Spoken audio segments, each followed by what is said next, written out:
Hello everybody, welcome to my channel. Now in this video I'm going to continue my discussion with false games, and I'm going to discuss a little difficult game this time than my previous video.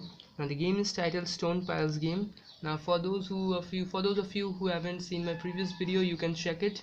It's titled Introduction to False Game, and a very simple game has been featured in that video as well. It was a very simple game.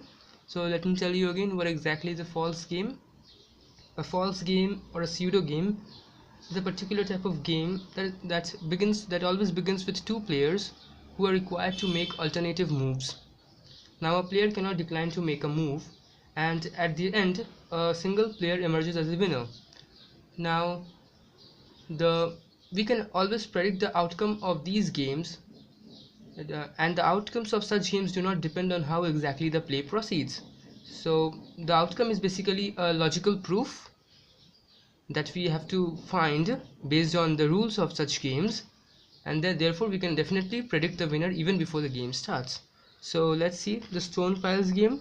Now this is a little tougher for a problem than the previous one, but after all it's a very easy problem at all. Okay, so let's get started.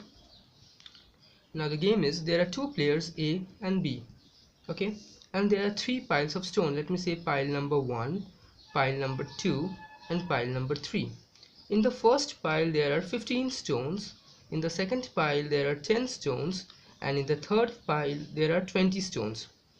Okay, now each of the players is required to pick any one of the piles and divide that particular pile of stones into two smaller piles. For example, if A starts first, now he can choose any one of the three piles and divide that pile into two smaller piles. For example, if he chooses to this pile number 3, he can divide the pile into, let's say, 5 stones and 15 stones. Similarly, we can do the same again. Now the loser of this game is the one who is unable to make that move. So who is going to win in this game? Now if you try to do it step by step, you pick up one stone, you divide that into all various possible combinations of that stone into two smaller pieces, then a very simple problem can get very complicated, and it won't bear any fruitful result at all. So basically the concept of pseudo games arises here. So we have to use the concept like, we have to see what is the initial case and what is the final case, and what happens in between is not needed exactly here.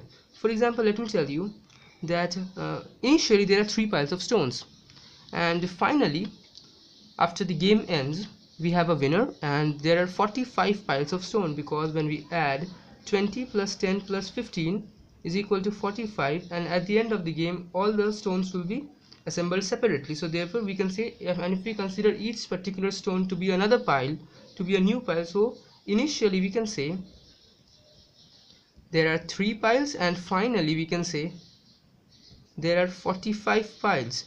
So when we subtract 3 from 45, we get 42. So in this game a total of 42 moves have been made. So we are very sure of this. So the number of moves made by each of the player, so sum of all the moves made by both the players A and B is 42. Now the 42nd move must be the winning move. Okay, the person who makes the 42nd move is definitely going to win the move. So if A starts first, so he is going to make the first move, then the third move, and then the fifth move, and all the odd numbered moves if A starts first. So if A starts first, then all the odd numbered moves are going to be made by A. Odd number moves are made by A. And if A starts first, then all the even number moves will be made by B. So, and 42nd, since 42 is an even number, the 42nd move, which is the winning move, will be made by B. So no matter how the play proceeds, the person who starts the game first loses the game always. Okay, so A will lose the game.